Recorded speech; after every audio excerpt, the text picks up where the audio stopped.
Hello, everybody. Welcome to the College to Calling Summit. My name is Miko Lau, and the purpose of this show is to inspire, educate, and empower fellow college graduates out there on how you can build a happy, successful, abundant life center exactly what you love doing every single day. And today we have a super exciting guest here with us on our episode. Her name is Bridgitte. Jackson-Buckley. Bridgitte is an author and a writer, and she is known to have done in-depth interviews with leading new thought luminaries such as Deepak Chopra, Eckhart Tolle, Ilyana Vanzin, and Elizabeth Gilbert. And she was the lead writer to launch Oprah Winfrey's network Super Soul Sundays website and the 21-day Become What You Believe meditation series. I'm super excited to have her on this episode with us today because she has recently wrote the book, The Gift of Crisis. The Gift of Crisis. Yeah, there you go. Right? Yeah. Yeah, that's right. The Gift of Crisis. And I love what she did in this book, really about turning our challenges and difficulties in life and really turn that around to use as an opportunity to look within, to do some inner self inspection. So Bridgitte, how are you doing today? I'm wonderful. I'm so excited to be here with you, Miko. Thank you for inviting me. Yeah, I'm really excited too because I know you did something super courageous early on at the beginning of your journey to really transition from going away from a stable, practical career in medicine and to pursue your passion in writing. So I know a lot of our audience listening probably have that inner passion for something they really want to do, but they don't have that courage to go out there and really pursue that. So why don't you tell our audience a little bit about that journey? How was that like for you to make that transition away from a stable career working in medicine? To make the transition from pursuing a career in medicine to going to writing is what you're, okay. Yes. Well, it wasn't a clean transition like that because, and it's so funny that you asked that question because I was just talking to my kids about this this morning on our drive to school. I'll circle back to that because I didn't come from a household where creativity was really like valued or anything, not for any particular reason, but when I went to college, my parents were like, do something practical and save. And at that time, I thought that I wanted to go into medicine, so I went to Cal and I was working at a hospital. I did like medical internships and, in that setting, it was really becoming clear that this was not something for me. And that I did not want to dedicate, like 10 more years to schooling and all of that, even though the 10 years still passed. So after college, I left that. I joined the Peace Corps. So I lived in Central America for a while and then came back and I went right into teaching. I was a bilingual teacher and I liked it. Like I love the kids. The parents are great. I met some wonderful teachers, but underneath it, after I came out of the period of like learning something new, like being in a new environment, it just something was missing, Okay. And so then I just started to notice that pattern as I moved into different areas of work. Like I did some administrative work. And what I started to notice is that it was always kind of interesting in the beginning when you're learning something new. But despite my best efforts, there was always like this inevitable turn to dissatisfaction. Like, this isn't really speaking to me. Like, I don't know what's missing, but something is missing. And so then I had our second child, my daughter, McKenna, who I was talking to on the drive to school this morning. And I wanted to stay home with her. And we weren't quite prepared financially for me to stay home with her. But I felt really strongly about it. Like it was really, really in the forefront. And so during that time when I was home with her, my husband was 33 years old and he displayed the symptoms of having a stroke. And that just sent us into like this financial, just tailspin downward. And that was really like the catalyst that started everything, with like the meditation and going within and really getting clarity and asking for guidance and reading a lot of books and really paying attention to what the authors were saying and paying attention to what really resonated with me. So that's a super, super long story short. But the reason, I'll say quickly, why I mentioned my children this morning when we were driving is because my daughter is a junior in high school, and she's very, very creative. She's a very good artist. She does very well in ceramics. She has an eye for photography. She likes acting. And then she said, well, I don't really want to go into the arts when I'm in college because you can't make a career as an artist.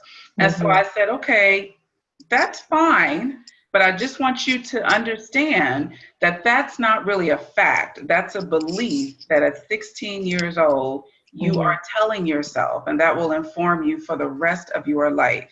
Because there's plenty examples of people who do that. So I said that to say that you really have to look at, when you're starting out, and if you want to make a transition, what are the beliefs that you're holding? What are you telling yourself, and why are you telling yourself these things? Are you telling yourself these things because someone said it to you?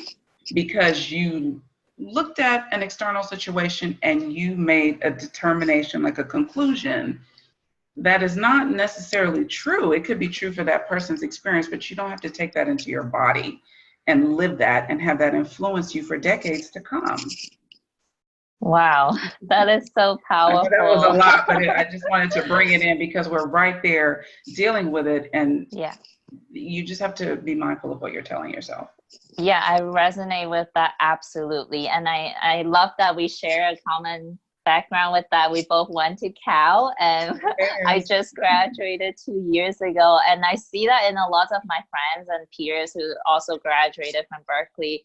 And I see that so many people are really depressed and unfulfilled because they've been pursuing after something that's really external, right? Getting good grades, getting a good job in a company, and they forgot about what it is that they truly love to do deep inside of them. And I agree with what you said about the belief systems that we continuously tell ourselves every single day. So how can someone all of a sudden just work on changing that narrative that they are telling themselves? How can they just switch up the belief system?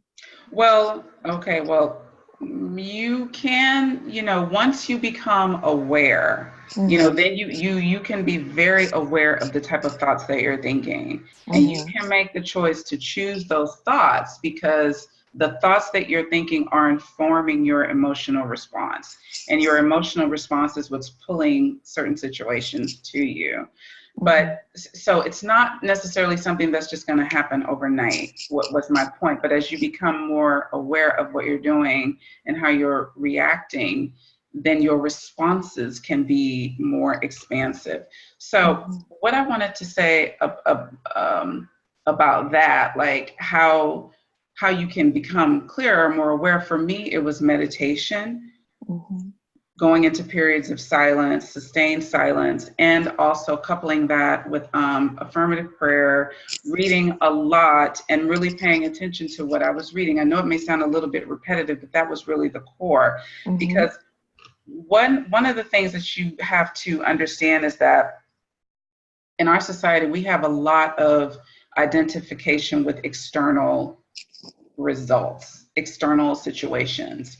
And going into college and then going through and graduating, you can be very identified with that experience. So I am the Berkeley graduate. I am the engineer. I am the smart person. I'm the person who always does what my parents want me to do. Whatever that is, those are all labels and identification. And when you start to feel that you want to kind of pull away or go in a different direction, it can feel very uncomfortable because you're so heavily identified with how you're viewing yourself. So you have to understand that discomfort is inevitable. You're going to be uncomfortable. That's a part of the process. It's not going to be pretty and clean and linear.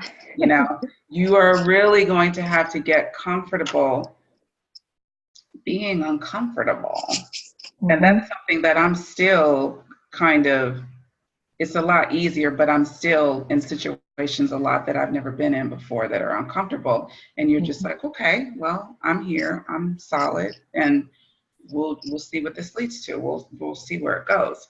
So once you start the separation from the identification of who you thought you were or who you were supposed to be, then you can start to really look at, well, what do I want to do? Like, what authentically, like, calls to me?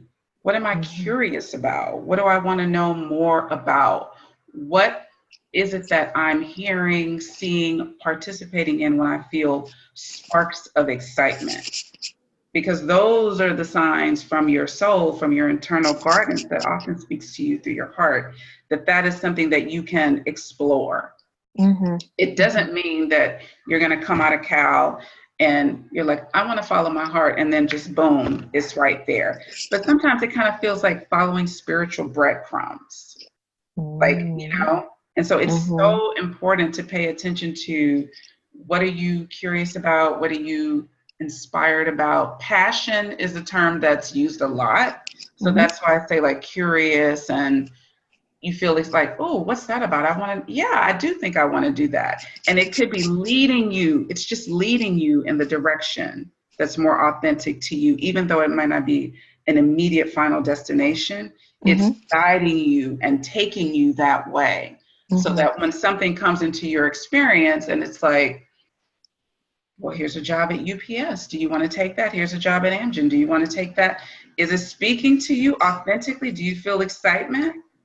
Okay, so then you might want to explore that, think about it, if that's in alignment with the path that does feel exciting. But now let me just say, even though you can be called in that direction of something that you feel curious about or want to explore, it doesn't mean that everything is going to be smooth sailing. Again, it's a journey. Yeah. It's not about the destination, it's a journey. But on that journey, things that are not authentic to you, qualities that are not authentic to you, they're falling away. They're falling away. And like you're moving closer to like-minded individuals, like-hearted individuals that can help you create or collaborate what you want to do. And you know when you're moving in that direction, and you know when you're moving away from it. Yeah, I think like from what you just said, the key part is to just pay attention. It's all about awareness and really paying attention to those signs and feelings that we feel inside of us. And I know that I feel like all these signs and informations are constantly being exposed to us on a daily basis. But if we are not aware and if we are not paying attention, then obviously we won't see the information that's right in front of our eyes. And I can attest to that because it's something I've been doing on my own journey after graduating from Cal. It's just about self-discovery, really tuning into who I am and really figuring out what it is that I want. And it's a constant journey every single day. Yeah. It is. But there's so much to it. Like, I don't want to make it sound like it's just this blissful, butterflies are flying around you. You're sitting on a park bench eating ice cream.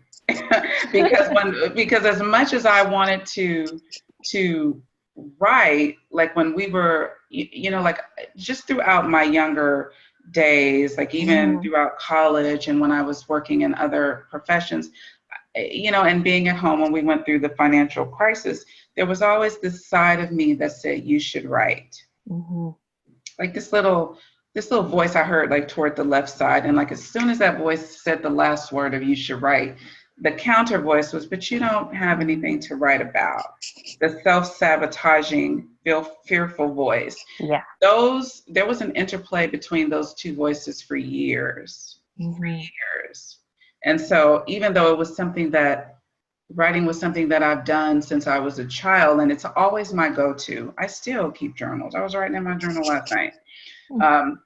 There was that fearful, sabotaging, keep myself small and safe side. Like to fully go into writing was something that was unknown and uncomfortable, even though it was something that I said I wanted.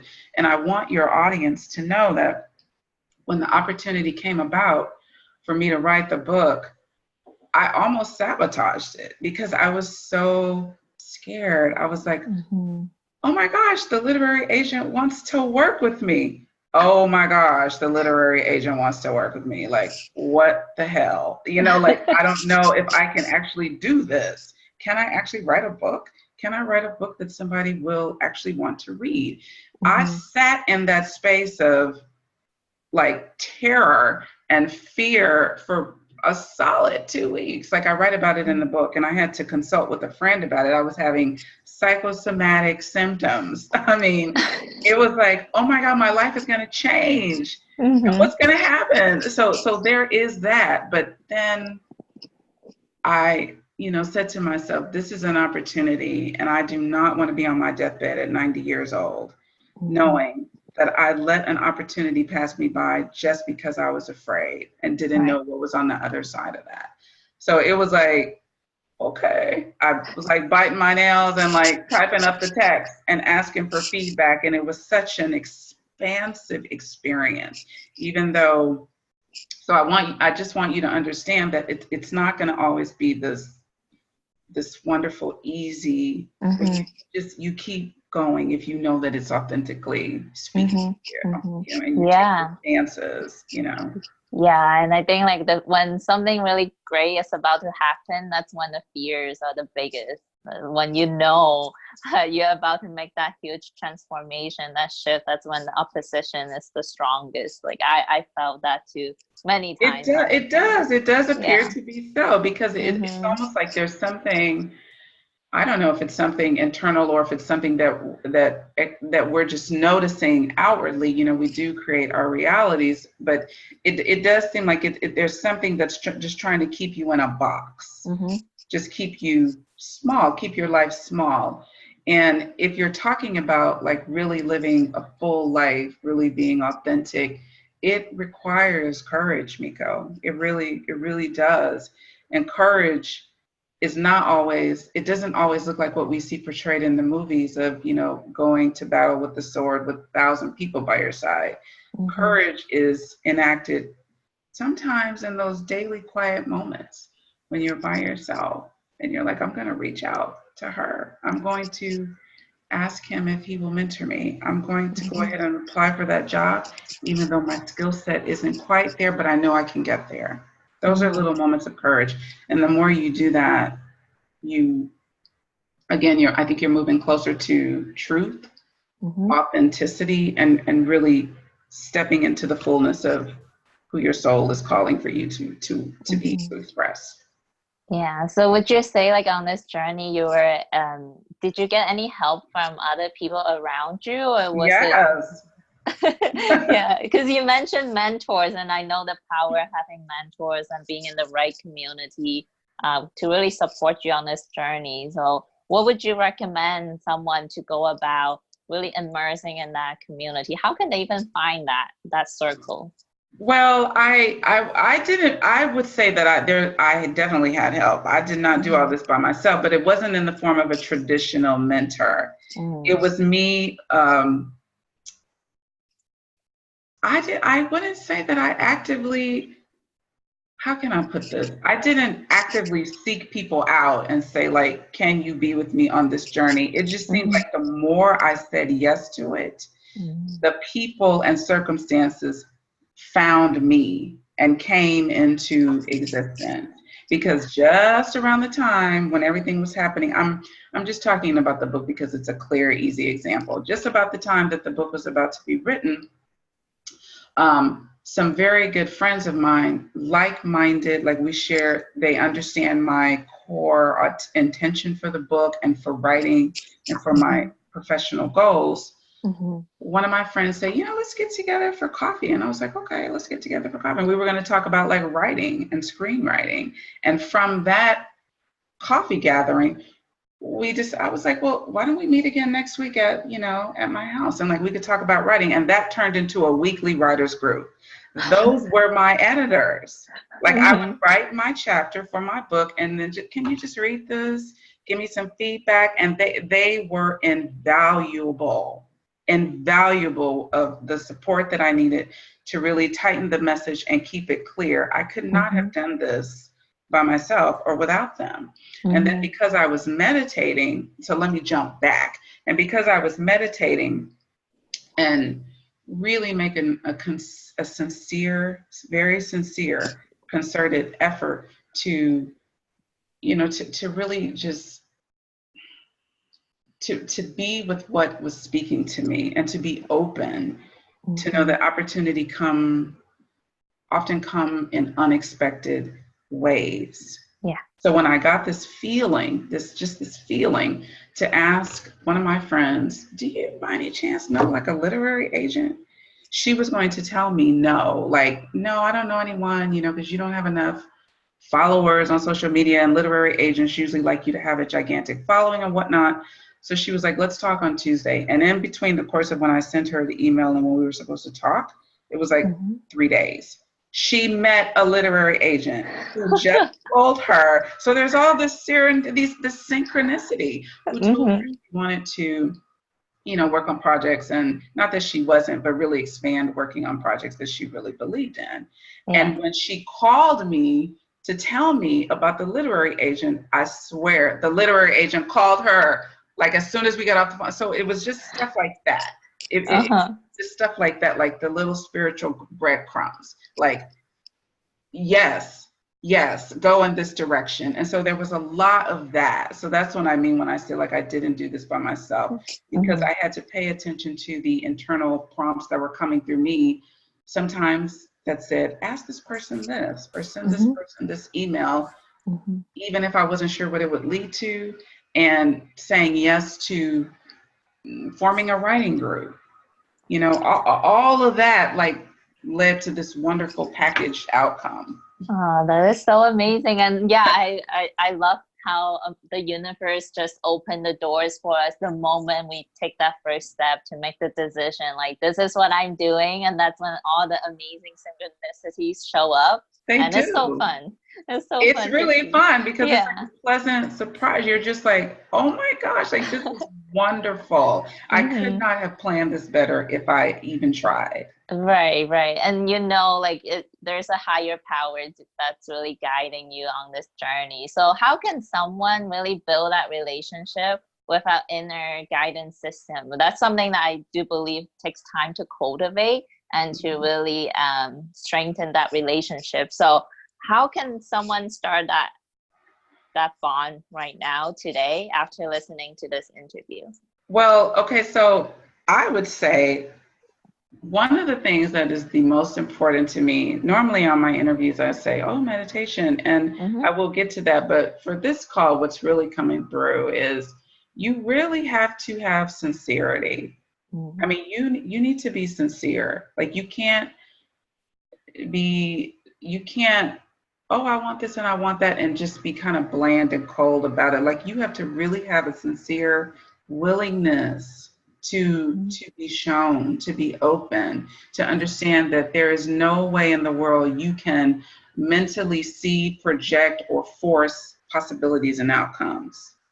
There's so many possibilities and ways that opportunities and experiences and people can come into your life that you just simply cannot plan.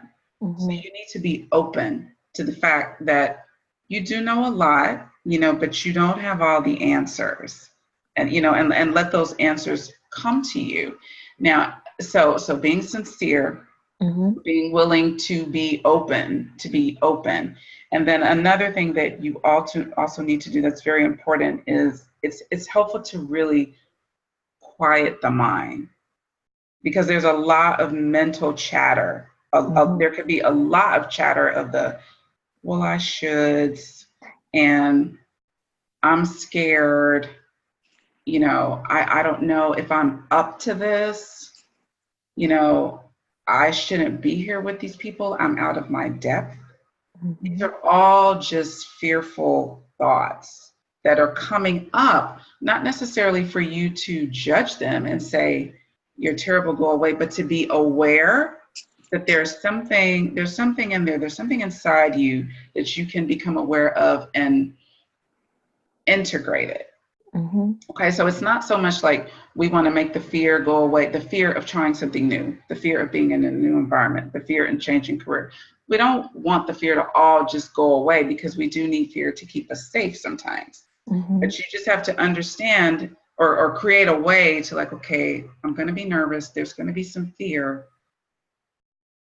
but I don't have to let that completely cloud my judgment. I don't have to let the fear speak for me. I don't have to let the fear inform my choices. I know that it's there, but I know that I can also choose to bring in courage and faith in myself, because look at the 10 times before me when I've dealt with things that I was uncertain about and how it all worked out. So I'm going to bring all those previous experiences into this one, just to remind me that things work out. I'm not doing this by myself. I can be open, I can be sincere, honest, and with integrity and humility in what I'm trying to create and what I'm trying to go for. So there's all of that. And one of the ways to calm yourself is to meditate. It's to meditate, and when you're first starting out to meditate, it'll be a little challenging. You'll have all kinds of thoughts. Like, I was having thoughts like, oh, I would love to win a shopping spree to Costco. What am I going to do? But in the beginning, the point is to just keep doing it, keep meditating, because I promise you, it gets easier. And then as the internal part of you is a little quieter, is a little softer, it's so much easier to hear that subtle guidance that's coming through, or to feel that internal nudge to, oh, I should call Nico. I should just sit here and just be still for a moment. I should go to the beach and ground myself so I can be clear. Maybe I will revisit my resume and try to go for something that really speaks to me.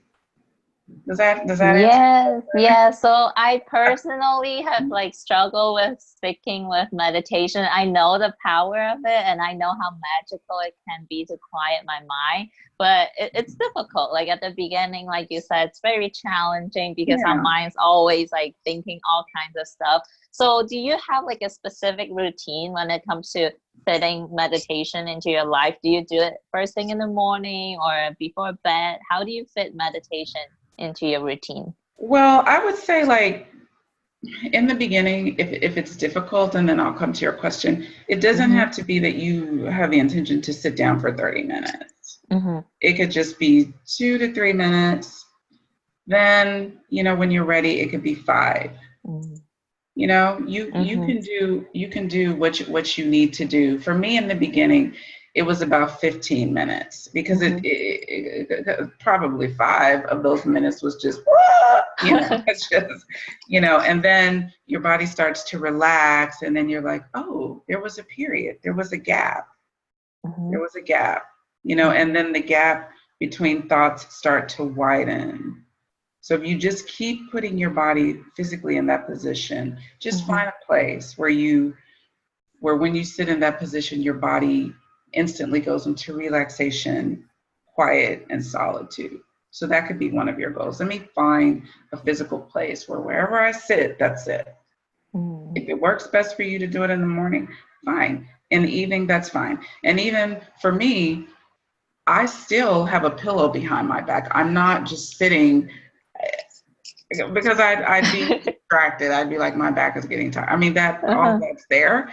Yeah. So whatever you need to do to keep it going for you. Now, when I started it, I would do it, when the kids were asleep, because I always had a child home with me. And then when they got to school age, I would do it when they went to school and at night when everyone went to bed.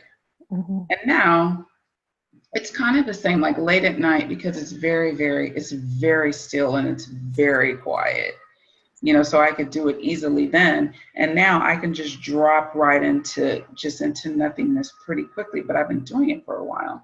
And after you do it over a period of time, it starts to feel like your exercise routine. Like if you go to the gym and then you don't go, your body, you're like, I need to go exercise. You will get to that exact same point with meditation if you just stick with it. You start to feel like you need that because you're giving your nervous system a time to relax and heal and not constantly be in this tense, I got to do this, I got to schedule, I got to call, I got to email. Yeah, that's what I think about when I go into my meditation. I just think of all the things I need to do for the rest of my day. Well, that's okay in the beginning because, like I said, the gaps, yeah, you might have a gap of like 10 seconds and you're like, oh, I was thinking. And then you come back to the breath. Breathe in, you come back to the breath. And then when you go back into it, that gap may extend to 30 seconds. It will start to lengthen. It's something that your body can recognize. It's not something that's foreign to your body. It's just that we as Americans, as a society, have been taught to just live in our head and to value the logical. Of course, the logical has a place, but meditation is also helping you to move closer to your heart so that they work in tandem. So that you can be more powerful, if you will, authentically powerful, because you're using both your heart first and your head and not just all head. Right. So do you say like it has become a mental state of being that you are living in on a pretty much from 24/7, not just when you're meditating? Do you bring that mental state with you now, like throughout your day? Really keep that mind open and the heart open to receive inspirations that just come through? Is that really the goal for a meditation? Yes and no. I mean, because I'm still a human being in the world having a human experience. I have to interact with other people. So the point of a spiritual practice is not to be more ritualistic or religious in any sense, but it's about becoming aware of what is the self and what is not the self, expanding your consciousness. And so the way that I will take that practice with me, it's not like I'm walking around and I'm just like, oh, joy is everywhere. But I am more grateful. There's a lot more gratitude, like when I'm just in my quiet moments, I have so much to be grateful for. Everything that we went through, all the transitions we've gone through, all of the uncertainty has all contributed to me becoming the woman that I am today and the continual becoming. So when I am going out into the world and I'm on the edge of why is it taking her so long to make that U-turn? Then I'm driving and I'm just like, what?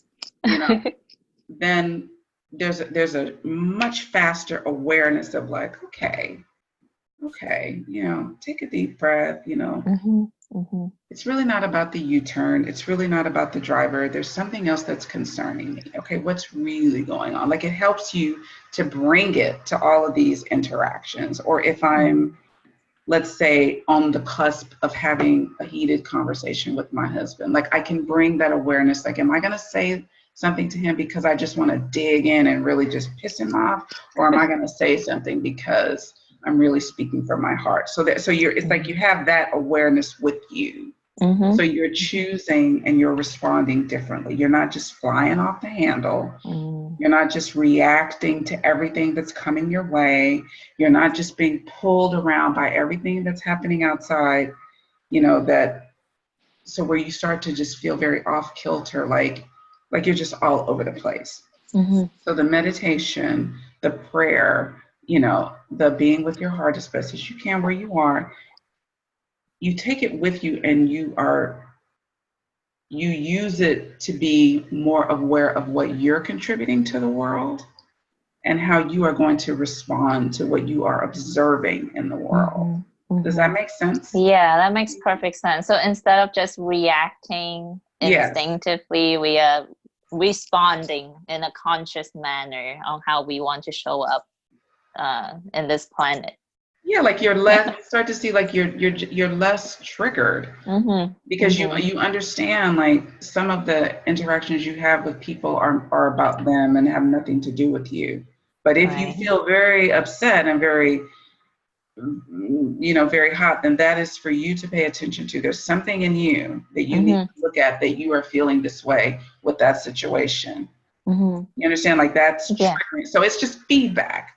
It's just something. So I do understand that my external environment, because of my meditation and spiritual practice, has helped me to see that my external environment is feedback of what I'm experiencing internally. So knowing that, I can choose and respond differently.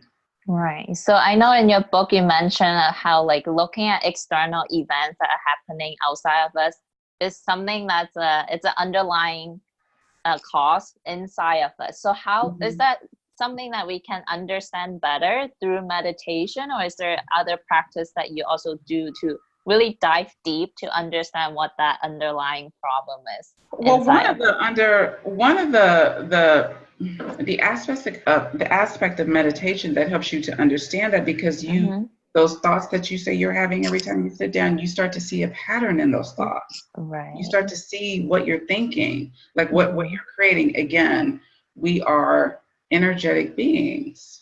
Our thoughts, are oh my goodness, I lost the train of thought. Like our thoughts are, they're like sending electrical currents out, and our emotions are they're like magnetic pulling experiences to us. So meditation helps you see, if you're constantly thinking thoughts of, this is a problem, I'm not smart, she's not smart, judging people, fear, anger, you're just so upset about things, like you're resentful. There, you have lots of thoughts of just being angry with your parents or siblings or jealousy. Those are the thoughts that are coming up. So meditation is showing you like what you're thinking and what you're creating. So you're looking at all of that, like where is this coming from? Why do I feel like I have to guard myself? Like I can't really show love and express love. Did I feel afraid as a child? Like what is this? Why am I having this external experience of, we have no money? Is this showing me something about my thoughts about abundance? Do I only attribute money to abundance? Or is abundance something else? So it's all to kind of help you look at what's in the subconscious. Right. What have you not explored about yourself? So that's why when you start getting into meditation and or whatever spiritual practice speaks to you, there's no end point. As much as I would like it to be on some days, there's no end point. It's a continual evolving. You're continually growing and expanding and having a deeper sense of yourself and expression of yourself. But that's what we're here to do. Yeah. But I really love that analogy of spiritual breadcrumbs, because the more you pick it up and follow that trail, you just find the answers that show up along the way, but you just gotta keep following the path. So Bridgitte, what would you say is the most rewarding thing of this journey of yours to really pursuing after writing and really diving deep within to get to know yourself? Well, there's a few. I mean, if I could pick, so many. I mean, I'm so grateful. I'm just so grateful of. I'm just so grateful of where I am now, because I used to walk around like with just this pit of fear in my abdominal area, just like a bag. I mean, like something just attached to just this nasty, festering sack of fear, just all like, oh my gosh, something's going to happen that we can't handle. And something did happen that we really couldn't handle. We lost our house. I couldn't find a job. We had difficulty in our marriage. There was all that stuff there. But the crisis, the benefit, the gift of the crisis is that it showed me the worst parts of myself, and also gave me an opportunity to see how I could cultivate the best parts of myself. from that experience. And within that journey, that fear, the energy doesn't go away, it just changes form. So over the course of the years, that fear transmuted, if you will, it changed into something else. It changed into more compassion for people who are suffering. I mean, some people really need help. It transformed into even more humility. I've done a lot and I know a lot, but there's so much I don't know and so much that I want to know. I do want to have a deeper experience of my spiritual experience. There's that. I feel so excited about the possibilities that are now available to me simply because my physical body is not as tight as it used to be. And I also know, just because there's been so much grace bestowed upon me, or grace that I've experienced, that I'm not doing any of this alone.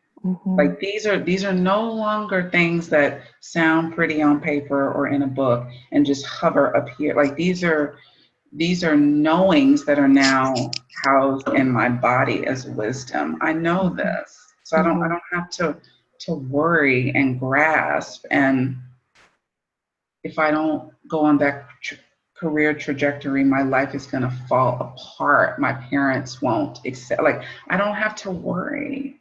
Yeah. And even just the last note of if you read the book, like my parents were involved and there was so much fear and embarrassment and shame around pulling my parents into this experience. And they gave us the quintessential, the purest experience of unconditional love. I mean, that it could bring me to tears. That is one of it was pure unconditional love and forgiveness that we experienced from them. There is nothing could be greater than that. So there were so many gifts of the crisis. Oh, Bridgitte, I got chills from hearing you say that, because I can feel that positive vibration just like radiating through my screen. And I love how you were able to find something so beautiful and so positive within something that may seem so devastating and tragic for most people. And that's really powerful. So I would love to talk to you all day, Bridgitte. There's so much I can learn from you. I already learned so much. So to wrap up this interview, I asked all my experts this last question. So imagine you take yourself back to right out after you graduated from Cal. So anyone who just graduated from college in the late 20s, early 20s, what would you say to yourself at that age, knowing what you know right now today with the wisdom that you have? The first thing that came to my mind was go for it. Go for it. And I know that seems very, very simple, because you could be going for the things that you probably need to leave to the side, but like go for it. Like pay attention to what you feel, this pull, like go in that direction.